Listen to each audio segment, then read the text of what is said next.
All right, guys, welcome back to the AOC Malta Cyber Series Masters between Haze and Raving Raptors main squad. We just saw Haze being able to win the first game and was much closer than the last series that we had, but still in a pretty resounding way, especially once they got all the objectives they needed to and just snowballed their way to victory.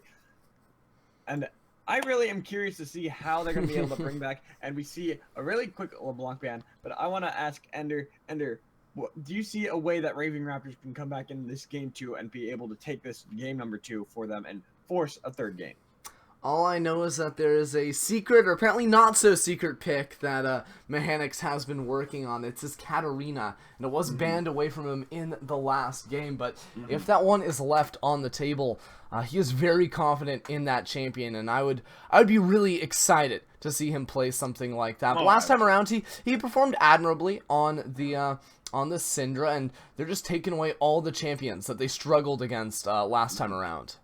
And that's kind of a smart idea, in my opinion. You struggled against them. You're like, okay, this might have been the reason why we couldn't get our victory that we needed to. So let's take away these strong picks, but also at the same time getting rid of something like the Kazakhs, which is always a strong pick. Shucks, we don't get to see that Katarina. Because the new Katarina in the right hands is so scary and monstrous that I do enjoy seeing that played. Yeah, and the big thing you have to say, when you switch up these bans to take away things that you just struggled up against, what goes through the draft? Because all of a sudden they have two bans that got replaced from last time, and they just have a lot of different things that they're going to have to change up over on Haze's side, and Raving Raptors, they're going to have to react to it in kind. They might have an answer for it, but they might not. That is definitely something that you have to be worried about, as Vayne is the first lock-in for Raving Raptors. Vayne can be that champion that really is great in this current meta because it is so great into tanks. But even last game, looking back at the Haze series, we didn't see that many tanks being brought out. Yeah, not all that much, and I'm not a huge fan of picking the Janna in a lot of scenarios, but specifically up against the Vayne, I really hope that that Worku takes something more aggressive to try and punish onto Vortex. Now, we'll see what he does end up taking. We do see the Syndra making its way into the hands of Prey this time. Prey saying, all right, let me show you how to play on this Syndra. But that does leave room for counter picks. We could see something in the likes of a Vladimir going back into old patches, because Vladimir is not bad. It's just he's not as strong. He's only really strong against really the Syndra. Yeah, and that's the strange thing here too, because last time around when Raving Raptors were over on the red side, the Syndra fell through to the absolute final pick. So this time they're like, oh well, we don't need to first pick it, we can go for the Vayne, something that we think is going to be more contested. But Haze, they switch up their pick ban strategy, locking in the Syndra very early on, and already that is such a powerful 2 versus 2 for fighting around this mid lane. So much burst out of those two characters, and a whole lot of damage that is going to be hard to dodge away from. Yeah, it's going to be really hard to dodge away from. You have to draft wisely when you look at this mid and this jungle. And since that already is shown, it's going to be interesting if Gruntless Gary does lock in this Maokai, showing your hand early in the top lane. Yes, he is. Going to show his hand a little early, and also showing that it's going to be a Vayne Nami bot lane.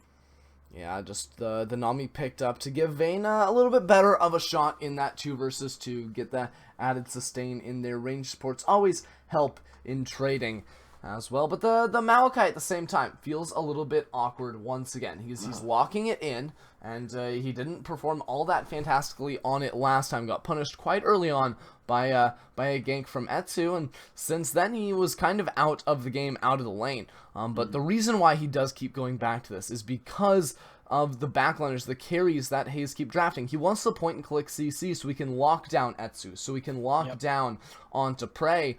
It's just a matter of having the follow-up from the rest of his team, which he didn't really have in game number 1.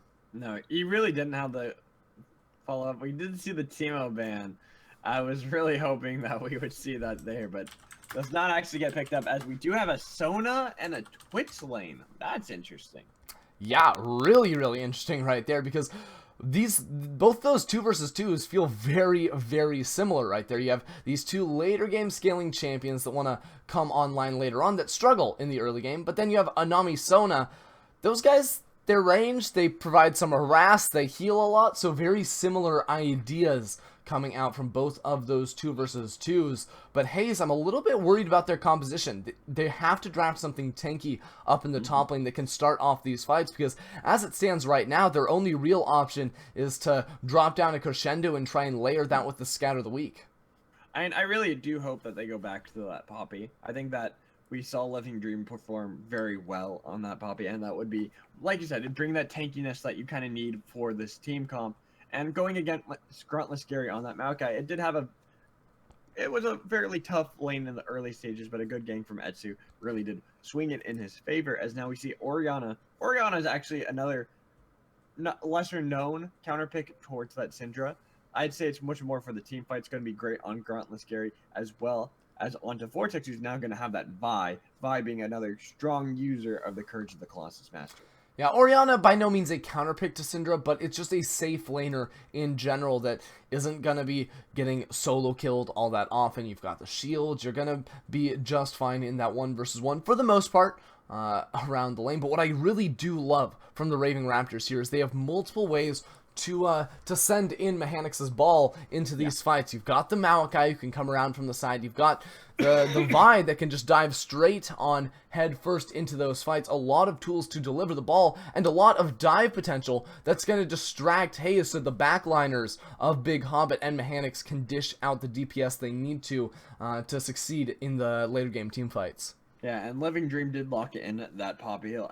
I figured that was what he was going to go back to. It was a really good lane for him last time. Not too surprising.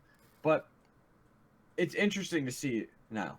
You talked about how you wanted a tank for the side of Haze. Well, Big Hobbit's on that Vayne.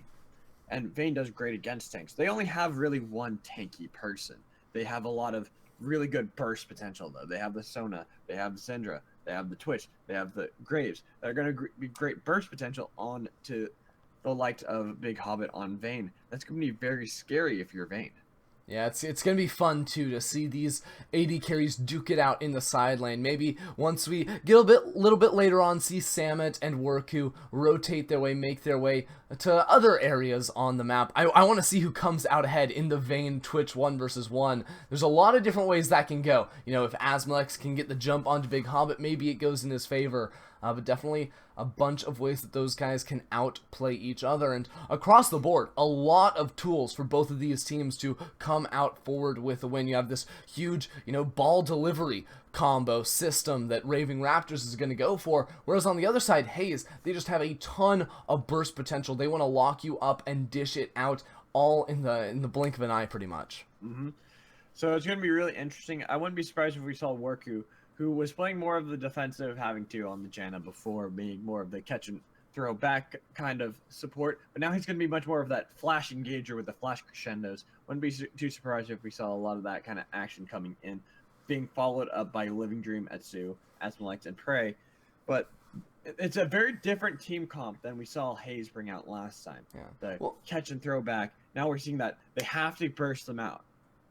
Yeah, and Worku, that's really their only way to start these fights, is to go for some sort of big crescendo. And again, they're really not going to be aggressing all that much. They're not going to be going for those huge plays because Raving Raptors are going to come to them. That's how the Raptors want to fight every single time, and Haze can allow that to happen because crescendo is such a powerful tool, once again, at re-engaging fights. Biding their time, waiting for Asmalex to get in a solid position. You land a 2 or 3 man stun there, and he is going to rip through everyone on the Raptors side.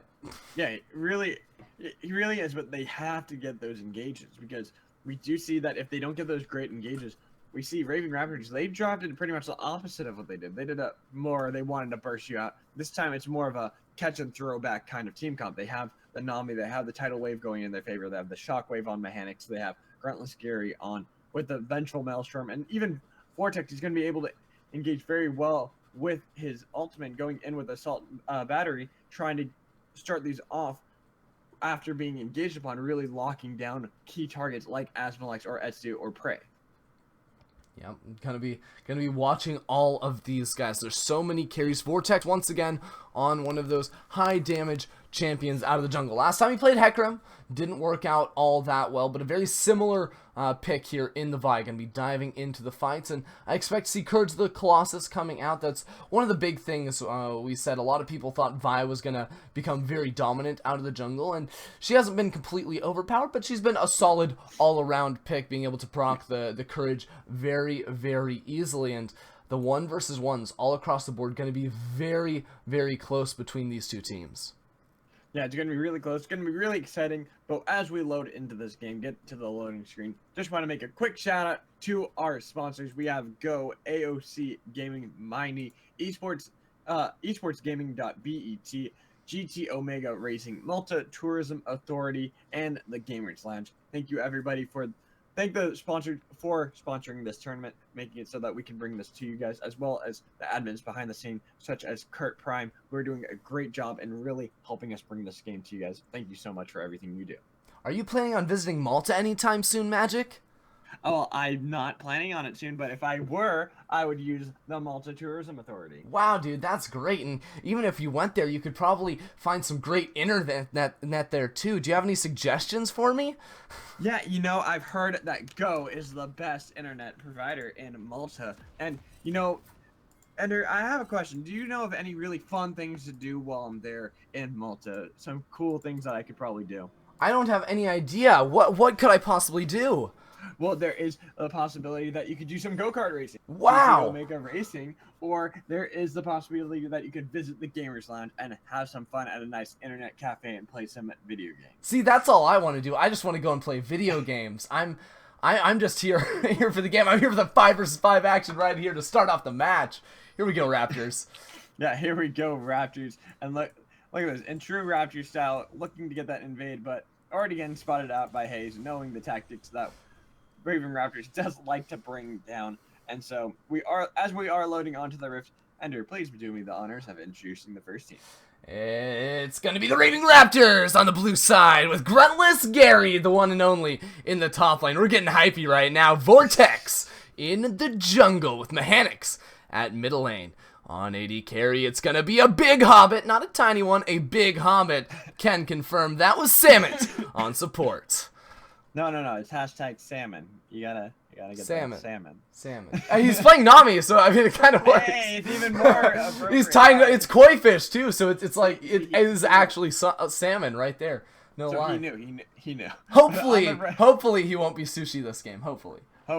But on the red side, we have Haze looking to close out this series. In the top lane is Living Dream. The jungler is Etsu. Mid lane is Prey, and the bot lane duo is Asmalex and Worku. Oh, and you can just go ahead and start this one off. Looks like the teams aren't swamped. They're looking for this engage right now. They do find Big Hobbit. They got a lot of damage. He's trying to use the temple to get out of there. Flash used by Asmalex. He got a lot of damage. The poison was ticking, forcing the heal out of a Big Hobbit as well. And that's going to really hurt that Vayne in the early game in this laning phase that she already struggles in. Here's the Vortex looking for a gank onto Prey. Doesn't get the lockdown from her Q. She doesn't hit the Vault Breaker quite there, but able to still get a lot of damage onto Prey. Early action everywhere to start off this game. I'm not typically used to seeing the level 2 Vi ganks coming through, but it worked there. Didn't burn a flash, but burns through both potions from Prey, and that's going to be very, very good for Mechanics in this lane, but the bottom lane not going to be having the same luck down here. Already getting shoved in, lose the rush to the level 2, although both of these AD carries going to be flashless, so the junglers going to be definitely targeting both Hobbit and Asmalex down here. Yeah, really should make sure to go down in that bot lane. Look at that. Oh my god, Big Hobbit taking so much damage from Worku. That Sona does bring a lot of kill potential. People don't really realize how much damage she brings in with her base abilities, that they do really decent damage. High risk, high reward is the name of the game for a Sona player, because you do a whole lot of damage, but at the same time you are one of the squishiest champions in the game. And check out this middle lane. Yeah, the mid lane, there's going to be some action. Here's Etsu, the flash used by Hannock to try to get out of here. Bolt Breaker going on to Prey as the exhaust was used on Etsu. Who's going to go down first? Is Etsu going to be able to get the kill? Flashing in. He does get the kill on the Hannock's first. First blood going over to the side of Haze. And Prey lives because he didn't use any summoner spells the first time around in that early gank. He's able to use both there to escape. Huge win for Haze. They pick up the first blood, although Prey does not gain any assist right there. So it's just solo gold going straight on to Etsu. So good for him, but mid lane's still going to be relatively even, minus the CS advantage that Prey was able to acquire right there. Yeah, so it's only a small CS advantage. It's not that massive currently, but it's still a big advantage going over to the side of Haze regardless. That forced a lot of experience off of Mechanics, and here's the counter jungling coming from Etsu, trying to see if he can get Vortex. Vortex doing a lot of damage back to him, and the blast cone used by Etsu just to easily get out of the jungle. See, I love blast cones because they hate it. See, no. You can hate it all you want, but it makes junglers so much more inclined to go into the enemy jungle because they have an easy way to escape, even if they blow their movement abilities. So we see a lot more of this early aggression going deep into enemy territory because they know they have a secure way on out. And while it might be frustrating to play against, it is really, really exciting that we can see so much early action, just jungler on jungler. Oh no, like I've used Oh boy. Oh no, Asmalex, here's the Vault Breaker. Getting him up, and there's the condemn hitting him, getting the layered CC on Asmalex. But no, we do see Salmon getting in there and getting the kill with the auto attack. Here comes the two teleports from Gruntless Gary and Living Dream to stop any further engages as Salmon took a bit of damage, and we did see Vortex barely. Oh! Salmon almost taken down by Worku. Ooh, doggy right there, a little bit close, and honestly a wasted TP from Gruntless Gary. He lost a lot of CS up there in the top lane, not having the best time, but the Raptors do pick up the kill, and that is going to be a big one for them, punishing the flashless Twitch. They're looking for more. They're trying to see if they can get a kill onto Big Hobbit. There's a lot of damage. Worku was taking up the tower the whole time. He's really low. Forced the flash out of that one. Living Dream. He's in a bad spot. He does get the kill on the Big Hobbit. As we see Salmon, he does secure the kill, but that is Big Hobbit still going down. Yeah, the focus from Hobbit going on to onto Living Dream, a little bit ill-conceived right there. Could have had 2 kills, one onto Worku, had they gone for that a little bit sooner. Still a 1-for-1 when all is said and done, and having an assist on a Vayne is still going to be a victory for them, because again, Osmalex is getting shut down, and a Poppy, yes, is going to be strong up against the Maokai, but getting gold onto her as opposed to the Vayne, not necessarily as worth on that late game hyper-scaling carry that we know Hobbit to be. Well, is Asmalex really getting shut down? Look at his CS. He is 20 CS over his opponent at only 6 minutes, and we see Big Hobbit, he only has 14. Yeah. Oh, Ghost, actually. Ghost was used. They're looking for stuff. That was I don't know about that one. That was an interesting use of Ghost. I think they thought they saw Vortex a little further out, but didn't really realize where he truly was. Yeah, and actually, you know, you're talking about the CS lead. Well, it's actually a gold lead for Osmalex, even though he's down those 2 assists, because he's completely crushing in that category. Big Hobbit having a really rough time down there, because he's just been getting shoved in the entire game. Even when the Minion wave crashed, he was busy fighting the fight onto Living Dream, Worku, all those guys. So he missed a ton to the tower, really getting punished in that regard. And both kills that the Raving Raptors have managed to find down here in the bottom lane have gone onto Salmon, the support. Mm-hmm. It's not, yeah, that's not necessarily who you want the kills to be on. You don't want your fish to be the one with the kills. You want it to be on the Big Hobbit. You want him to look big. You don't want him to just act like he is. Although Big Salmon does taste quite good. Vortex needs to get away from there. I believe he did get the red buff. No, he did get the red buff. Yeah. Vortex did get it, and Asmalex, they want to continue to bully around a Big Hobbit. Look at this. He only has 16 CS at 8 minutes as an 80 carry. They're making sure that he cannot get into this lane and do anything. Anytime he tries to, Worku and Asmalex, they put so much DPS so quickly onto him that he's not even allowed to. Yeah, it really is a rough scenario here, and They're going to have to find some way to scale on through this. Vortex just needs to babysit this bottom lane because it is not going well in the 2 versus 2. And now Asmalex, he's got the flash available again. It's going to be very hard. But Vortex, he's got the Assault and Battery. This is going to be it. They're looking for the engage. Here it comes, the Vault Breaker, the Flash Vault Breaker onto Worku. They want to get the kill. The Assault and Battery used on by Vortex on Worku. Not necessarily who I think you should have let the kill go over to a Big Hobbit who desperately needs it. Here's Etsu. He's looking for the re-engage on to Samet as we see Gruntless Gary having a little bit of a skirmish going on between him and Living Dream. Yeah, a little bit of a waste there on the Assault and Battery. Vortex could have easily gone on to Osmalix there, had the kill 100% onto Worku. But again, the big issue is that Hobbit is not securing these kills, and he absolutely has to have them. If he was even in CS, assists are fine, but because he's so far behind in that category, it really is brutal, because he's just, again, getting zoned away from this turret, even though they have the 3 versus 2 numbers advantage. Yeah, they do, and they get the bubble on Asmalix, but the problem, like you said, it's just they didn't use the Assault and Battery quite right in that engage. And here's Vortex. They're looking for more, but look at this. Prey and a Worker, they're in the area. They've roamed down. There's a Scatter the Weak already taking out Samet. He was just ripped way too quickly. Vortex is able to get out of that one, but Tower, First Blood Tower and Samet are the price. Huge win there for Haze, and you can see once again, even though everything looks equal, they've got a 3,000 gold lead in this match. That's gonna manifest itself in an Infernal Drake at the same time. Really rough from the Raptors, because again, there's so much damage, so many damage dealers from Haze, they have to worry.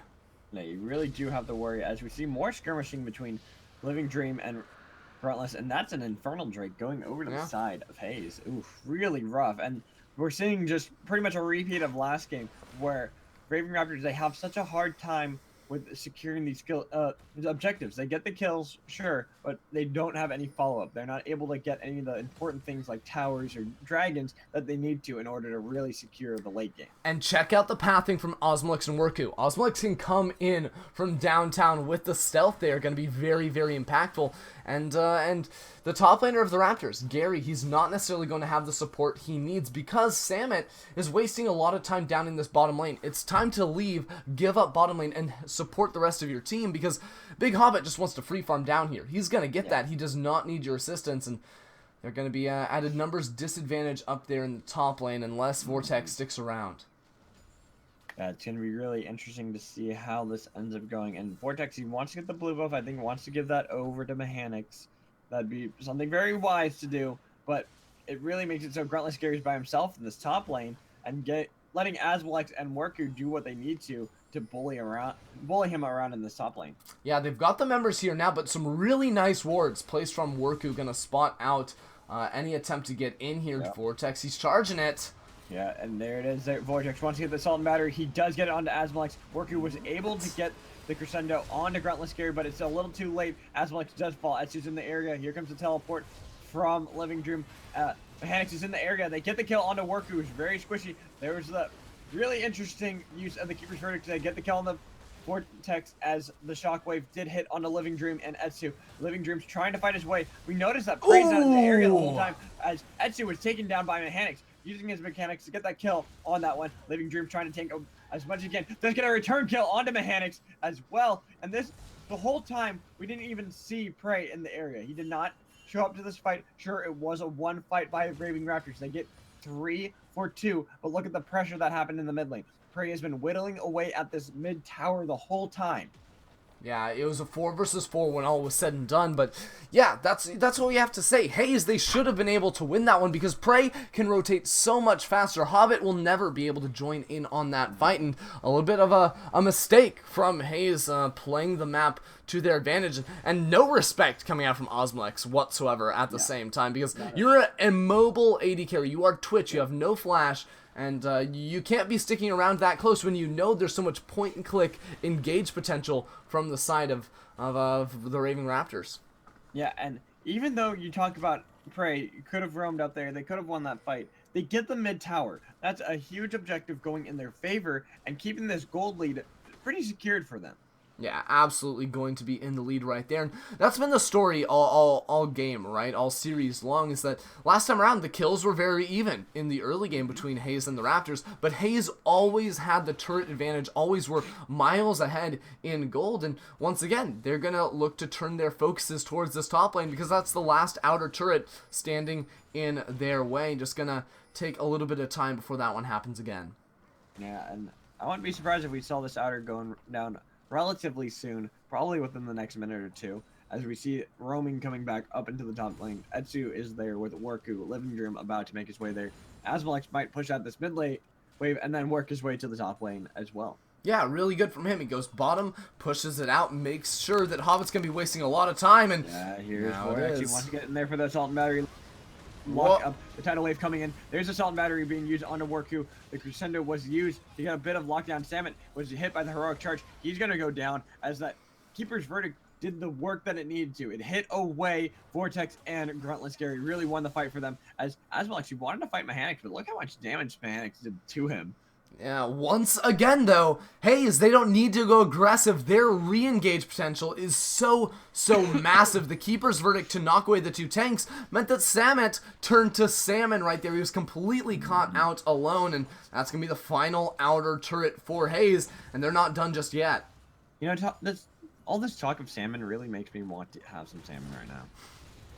So, Gruntless Gary being engaged upon under his tower. Hasn't used the Vengeful Maelstrom. Here comes Vortex. Does get a good two-man Vault Breaker to knock them up and stop them from being able to engage more on the Gruntless Gary. But look at the mid lane. Flash coming in from Prey, dodging away from the Shockwave as Mechanics was very low, and Prey wanted to re-engage, but wisely flashed out of that.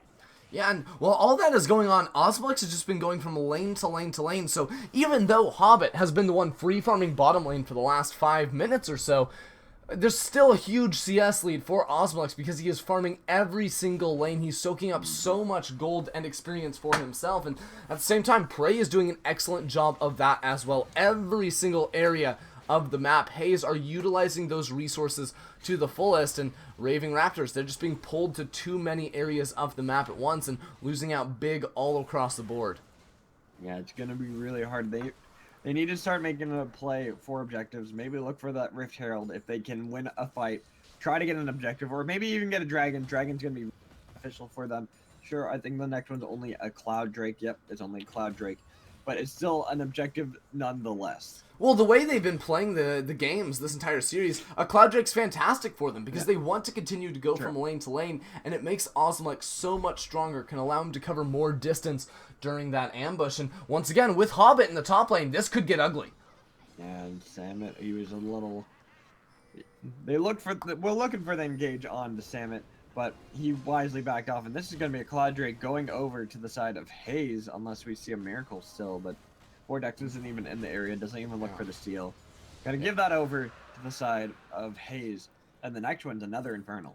Yeah, exciting stuff right there. Fire, air, fire.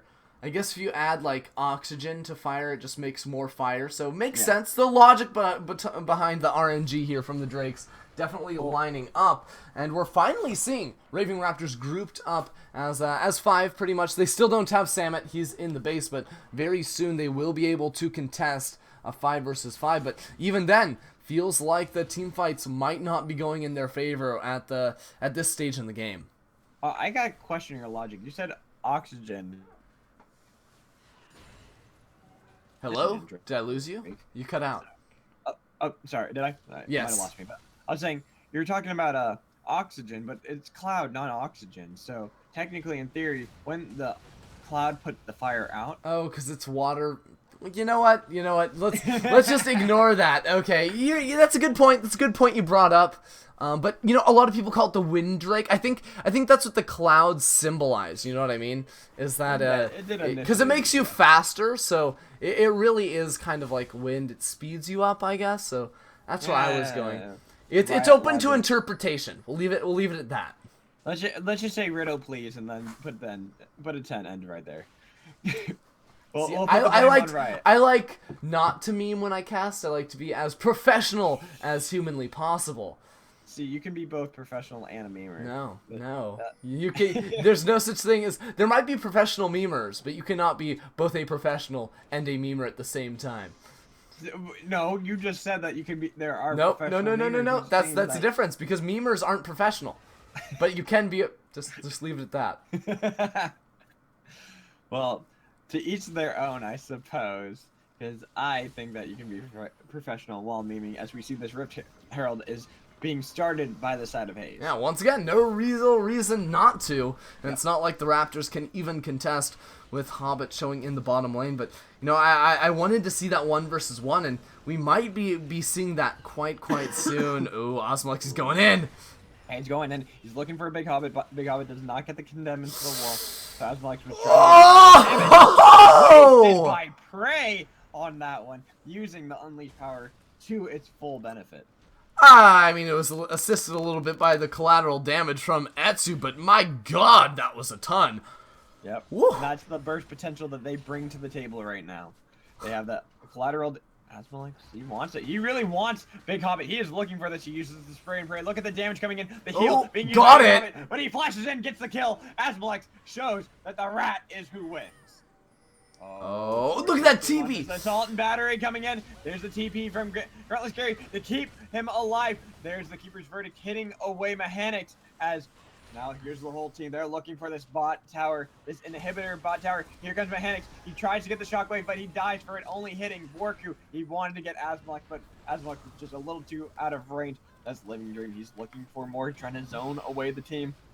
They get the spot and hit inner tower, and really everything's looking rainbows and sunshines for the side of Haze right now. Yeah, desperation flash shockwave from Mechanics, only clipping Worku, and even then just barely. Huge win for Haze, and Raving Raptors, they have to find some way to battle back in this one if they want to push it to a game number 3, but as it stands, it is not looking like they are going to make a repeat playoff run like they did last time around in the MCS Masters. Yeah, it's not looking so great for them right now.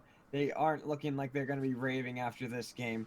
They're going to try. They're going to try to put their best effort on. They still have the late game from Big Hobbit, but the thing is, can they even make it there? Well, the issue is that Osmolex has the late game as well, except it's going to come a full 5-10 minutes sooner than Hobbit will be able to do. And even at that, Hobbit is so short range, and there's so much burst potential from Haze at that close range too. So if he wants to go in for the damage, he is going to put himself in the face of a Syndra, in the face of a Graves, and that is just not really something you can allow yourself to do at this point in the game, at any point in the game, because those guys are still going to be able to 100-0 Hobbit whenever he shows up. It's going to be a real uphill climb from the Raptors if they want to bounce back. Yeah, it's really going to be interesting to see how they play this. And this is a problem when you show too much in the draft phase. I kind of criticized them during picks and bans that they first picked that Vayne. The Syndra went over to the other side, giving Etsu the Graves as well. But showing that you're going to have the short range 80 carries such as Vayne really early in the draft really does limit you and makes it so that your enemy can actually start playing around, that they can start drafting this great burst potential team that we, like how you mentioned, they have Prey, they have Etsu, they have Asmolex that can burst down a Big Hobbit before he's even able to reach them. Yeah, and they're just sieging all 3 lanes at the same exact time, and oh man! Assault and Battery, Vortex, he wanted to get onto Prey. Here comes the tidal wave as they want to re-engage. The Unleashed power coming in, does not get the kill. Here's the flash from Living Dream. They do get the throw charge on Mechanics into the wall. They finally pick up the kill, killing through and going over to Prey. Etsu's in the back lane. He's very low. Prey does fall to the tower shot. Gruntless Gary picking up the kill because of the vengeful Maelstrom. Asmolex wanted to get in the back line, wanted to get more kills for his team, but wasn't able to actually make it in there. And even though they're down 10k gold, but they were actually able to win this, not win this fight, but come out fairly even as Asmolex. He wanted to come in there. He's trying to get his engage. Vortex, he just hit the Vault Breaker on Asmolex as they're doing a decent amount. Big Hobbit picking up the kill on Asmolex. He really needs that kill. Are they going to be able to get Living Dream? Big Hobbit, he wants it. They want to get these kills onto Big Hobbit as Big Hobbit is engaged upon. He does drop. Living Dream is so tanky. He's able to just tank up all the damage right now. And here comes Worku to try to keep him alive. Living Dream, he wants more though. He wants to get greedy. Look at the shields he's getting. Oh my god! Used by Vortex. Are you kidding me? Oh my god, Gruntless Gary, he might live from this one. Oh! Coming in, he does live. Worku finally drops on that one. The shield from the Orb. Oh! He wanted to get the collateral damage on. The Gruntless Gary was not able to find the target that he needed, but they got the Infernal Drake in the backline while all this was going on. But still, in the end, I'd say benefit going over to Raving Raptors. Yeah, they do win out in that fight, but the extra 8% AD AP not to be overlooked. That's still a win from Haze, but the Raptors, they need to find anything they can get at this point in the game, and they do right there, finding a couple of kills. That fight lasted so damn long. No one wanted to die. Gary and Living Dream, it wasn't like they were doing no damage to each other, but it was getting healed up, shielded up. They were trying their best, but the wet noodles unable to pierce through that. Yeah, it was quite a crazy fight, and the problem Big Hobbit had was that he was too low and he wasn't able to get through Living Dream fast enough. So he ended up dropping in that one, which was a lot of the damage that we saw for Raving Raptors. And really, I think that was kind of what made it so they didn't overwhelmingly win the team fight. But, ooh, Asmalex, he wants something. He's going in for this one. Here comes the Assault and Battery. Does miss on the Asmalex, but so much use on Asmalex. Oh! They're picking up a double kill. Etsu! Here comes Etsu. They get the kill. Worku getting the kill onto Vortex. Prey, he's zoning away Gruntless this whole time. This is how you needed to handle it. The wet noodle fight does get the kill onto Prey, but look at this. Gruntless here. He's gonna die. They finally chop down the tree. Big Hobbit, he wants to get an objective for his team, but they're gonna lose a top inner tower and maybe have a lot of pressure put on the top and the bot inhibitor towers. All the while, Big Hobbit just in the mid lane trying to get one outer.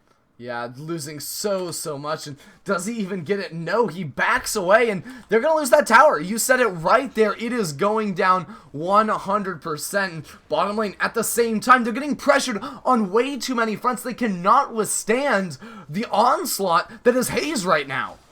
Yeah, you really can't. This is hard to deal with. And look at this. Living Dream using that Rift Herald buff to his advantage. Probably going to be able to get this tower. Might drop to this one. Stops the Vault Breaker that he needs to with that Steadfast Presence. Samet wanting to be able to get in. Do they just go Baron? More. Yeah, they might be able to go Baron. They are on top of a ward, so they're going to see him take this scuttle. They're going to back instead. Yeah, they have a lot of money to spend. 2.2 thousand in the pocket of Etsu. Even Worku has 2K of his own, and that will buy time for Raving Raptors to get some vision down on the Baron. That's going to be a big thing for them to do, but no, they're too scared to even enter into that river area. Yeah. Backing away. That's so rough, because now there's going to be, oh boy. Living Dream is in the back lane. He hits a 3-man Keeper's Verdict. They get the easy kill on the Hobbit. There's another kill on the Vortex. Really good play coming in from Living Dream. Oh my god, that was a 3 versus 4 right there. That Haze were just willing to take, because Prey does so much damage. Osmalex does so much damage. The whole team does a whole bunch right there. And now it's time to turn their attention over towards that Baron buff. Raving Raptors, do they even fight this? I feel like if you lose this Baron, the game is 100% over, but there's no way to even contest. It's just, it's a lose-lose. Yeah, how do they contest it? They don't have a smite. They don't have a instant secure on their team, so they're not gonna be able to contest that regardless. And now we're seeing this. The Dream is looking like it's about to be crushed for Raving Raptors, as they might be slowly choked out of this one, even though they put up a good fight throughout this whole time. But the Baron buff is just going to be too impactful for the rest of this game. Yeah, there's really not much more to say than just that. Again, Haze continuing with this 1-3-1 sort of setup. It's not even always a 1-3-1. Sometimes like 2-2-1. It's just really all over the place. Just keeping up the pressure, making the game so chaotic that the Raving Raptors, they don't have time to even think. Oh no, Living Dream. He did get condemned away. The Big Hobbit was able to stop that from coming in, but now he's fighting the rest of the team. Living Dream trying to fight the whole team, but he really bit off more than he could chew, and that was an overstep for Haze. This could be Raving Raptors' way back into the game if they're able to play off of this. Well, they can't play off it. That's the issue. They still have no pressure in this. So at best, it's 50 seconds wasted of the Baron buff, which is still a victory for Raving Raptors, just stalling that one out. But Haze, they have shown that they're willing to take these odd-numbered fights, and they might just go for 5 versus 4 here. They might go for it, and they're going to look for this tower in the mid lane. They're wanting to chop down this last inhibitor that really will open up the base and make it so easy for them to get every single inhibitor if they need to. Oh man, one ball does so much damage on the mechanics there. It absolutely does, and Living Dreams Up has the TP available, so he can join this fight whenever he wants. It's odd to me that Haze are trying to siege down this mid lane without having the super minions, but that's what Living Dreams' job is going to be to go down there towards bottom, put pressure on that inhibitor. At the same time, you see Osmolex, he's going to be stealthing in onto that top side of the map, and once again, the Raptors, where do they go from here? Yeah, where do they go? And they're going to lose this inhibitor, the mid inhibitor tower. As Oh the boy. Shockwave comes in, they do get the kill onto Prey. Mechanics finally does drop from that one, as we see Asmolex. He comes in, gets the double kill. They're looking for more. Etsu, I'm not sure what he was doing, but Living Dream does pick up the kill on the Big Hobbit, as Gruntless Gary is looking like he's going to be the next target. Asmolex wants to get another kill for his team. They want to be able to secure this last one, as there it is, the flash coming in, getting the kill onto Gruntless Gary. Vortex being the last member alive, but that's probably the game, as they're going to try to chop down all these inhibitors and finish the game with these Baron empowered minions. Yeah, 10 seconds on Samet, 10 on Mechanics, but it looks like it's just going to be a big congratulations to Haze as they knock away at these Nexus turrets. Vortex can't even join this fight. If they make a last stand, it has to be now. Yeah, it has to be now. Mechanics is kind of trying to come in. They're going to try to see if they can get anything. They want to get onto Asmolex. They do get the Fault Breaker onto him. Look at the damage. They are bringing a lot of damage, but the heals from work, the work that they need to keep him alive. Vortex forced a flash out of that one. As Living Dream, he's back into this one. They're looking to end this game. The minions are barreling away. They're not. The Shockwave swings wide as the Nexus finally falls to the Winions. That is the series going over to Haze. Yeah, game, set, and match. Two very solid-looking 2-0s. 2-0 victories that we saw today, and unfortunate for all those Raving Raptors fans out here, unable to continue in the style that we knew from them in their last run through the MCS Masters. Unfortunate, too, that we never saw the Katarina from Mechanics. Yeah, I am kind of sad that we never got to see that really awesome Katarina. You got to see the play from Mechanics, but we did see. I'd say this was a better series than the last one. Oh, absolutely. It was very much a one-sided stomp. At least Raving Raptors, they did great with the kills. They had the kill pressure, but they never had the objective pressure, and that's so key to these games. And we saw that repeated again in this game. Yeah, and it'll be interesting to see if Haze and Edge face off next week. I'm not sure who exactly faces off. I don't think that's been decided. But when these guys do face off, or if they do, it'll be really interesting to see the clash of the two styles. Where Edge was always playing for the lane domination, just winning so hard in those 1v1s, whereas Haze, it was much more a team game. The kills were quite even between the two teams. But they played absolutely for the turrets, and that's where they found their advantages. Yeah, it's going to be really interesting. I'm definitely excited to see the semifinals, as the quarterfinals have finally come to an end, with finally Edge and Haze being the two teams to make it out. Raving Raptors and to Washed Up Kids, thank you so much for your time here, and I still have to congratulate them for making it to the quarterfinals, putting up decent fights. Edge kind of showing like they're a really good team. Washed Up Kids, so sorry you had to face them, but it was definitely exciting. I'm looking forward to next week. Yeah, we will be back next week for the semifinals of the AOC Malta Cyber Series Masters, but for now, we're going to have to make the stream come to an end. I know it's sad, you'll have to wait one more week before you hear our lovely voices, but we will be there. Make sure you are as well, and we'll see you next week.